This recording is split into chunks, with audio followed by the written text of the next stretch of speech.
یہاں پر ایک بہت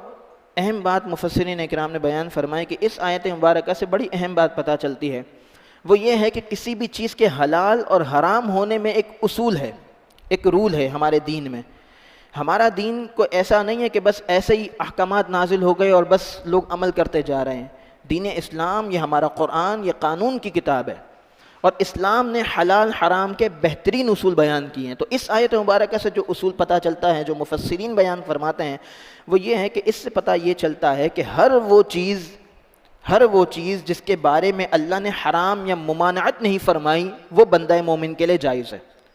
تو اس کو کہتے ہیں، اصول یہ ہے کہ اشیاء میں اصل جو ہے وہ اباحت ہوتی ہے۔ میں آسان کر کے سمجھاتا ہوں، اشیاء میں اصل اباحت ہونے کا مطلب یہ ہوتا ہے کہ ہر چیز اپنی اصل میں جائز ہوتی ہے، ہر چیز اپنی اصل میں جائز ہے۔ منع وہ ہے جس کو اللہ رسول نے منع فرمایا۔ مثلا فی زمانہ ہم مساجد میں کارپیٹ یوز کر رہے ہیں، یا ڈیجیٹل گھڑیاں یوز کر رہے ہیں، الیکٹریسٹی کا یوز کر رہے ہیں، کیمرہ یوز ہو رہا ہے، جو ہے مائکروفون یوز ہو رہا ہے، اور ہم چیزیں یوز کر رہے ہوتے ہیں۔ اب کہیں قرآن مجید میں نہیں لکھا کہ مسجد میں کارپیٹ بچھانا جائز ہے صراحتاً، ٹھیک ہے، کہیں ان چیزوں کا حکم نہیں آیا، لیکن ہم یہ سب کر رہے ہیں۔ ہم یہ سب اس لیے کر رہے ہیں کیونکہ ان کے منع ہونے کا حکم قرآن و حدیث میں موجود نہیں ہے۔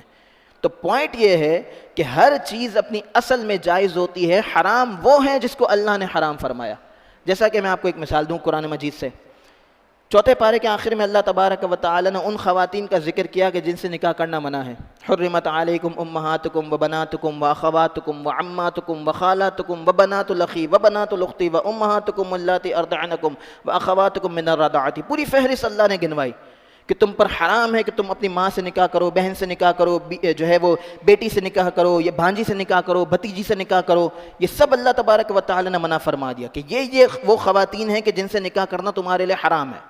پھر پانچواں پارہ شروع ہوتا ہے تو اس کے آغاز میں اللہ تعالیٰ نے کیا فرمایا آیت کے درمیان؟ وَأُحِلَّ لَكُم مَّا وَرَاءَ ذَلِكُمْ، یہ جتنی حرام عورتیں ہیں جن سے نکاح کرنا تم پر حرام ہے، ان کے علاوہ ہر عورت حلال ہے جس سے چاہو نکاح کرو۔ وَأُحِلَّ لَكُم مَّا وَرَاءَ ذَلِكُمْ، ان کے علاوہ سب حلال ہیں۔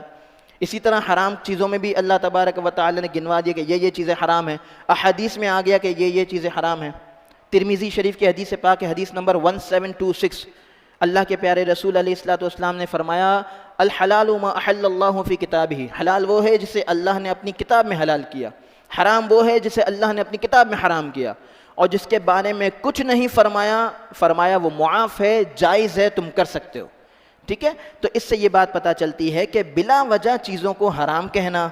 کوئی بندہ کوئی کام کر رہا ہے کہ بھائی یہ کام نہیں کرو، یہ قرآن میں کہاں لکھا ہے، یہ حدیث میں کہاں لکھا ہے، ایسا کرنا حدیث میں کہاں لکھا ہے، تم لوگوں کو کھانا کھلا رہے ہو، نیاز کھلا رہے ہو، حدیث میں کہاں لکھا ہے، بلا وجہ نیاز کو حرام کہنا اور لوگوں کے معاملات کو، لوگوں کی چیزوں کو حرام کہنا، اور ان چیزوں کو حرام کہہ کر اپنی فرقہ واریت کی دکان چلانا، یہ ایک مسلمان کو زیب نہیں دیتا، اور ایسے لوگوں کی دکانوں میں جانا بھی مسلمانوں کو زیب نہیں دیتا۔ ٹھیک ہے، تو اللہ تبارک و تعالی جب ہمیں قرآن میں اصول دے رہا ہے کہ بھائی اصول یہ ہے، حرام وہ ہے کہ جسے اللہ رسول نے حرام کیا، اس کے علاوہ اور کسی کو اختیار نہیں ہے کہ کسی چیز کو حرام کر دے۔ بلا وجہ کسی خاص اجتماع کو، کسی خاص تقریب کو، اب لوگ کسی خاص وقت میں جمع ہو کر اللہ کا ذکر کر رہے ہیں، نوافل پڑھ رہے ہیں، کوئی شخص بلا وجہ کہہ دیتا ہے کہ یہ حرام ہے۔ لوگ عید والے دن خوشی میں ایک دوسرے سے گلے مل رہے ہیں، بلا وجہ کوئی اٹھ کر کہہ دیتا ہے یہ حرام ہے۔ لوگ اللہ رسول کے نام کی نیاز کھلا رہے ہیں، لوگ اللہ کا کلام پڑھ کے لوگوں کو کھانا کھلا کے اپنے مرحومین کو ثواب پہنچا رہے ہیں، لوگ کہہ دیتے ہیں یہ حرام ہے۔ تو اس طرح بلا وجہ بغیر کسی دلیل کے کسی بھی چیز کو حرام کہنا کسی کے لیے بھی جائز نہیں ہے۔ یہ بہت اہم نکتہ ہے، یہ اصول ہمیشہ کے لیے یاد رکھیے گا کہ ہر چیز اپنی اصل میں جائز ہوتی ہے، حرام وہ ہے جسے اللہ رسول نے حرام فرمایا۔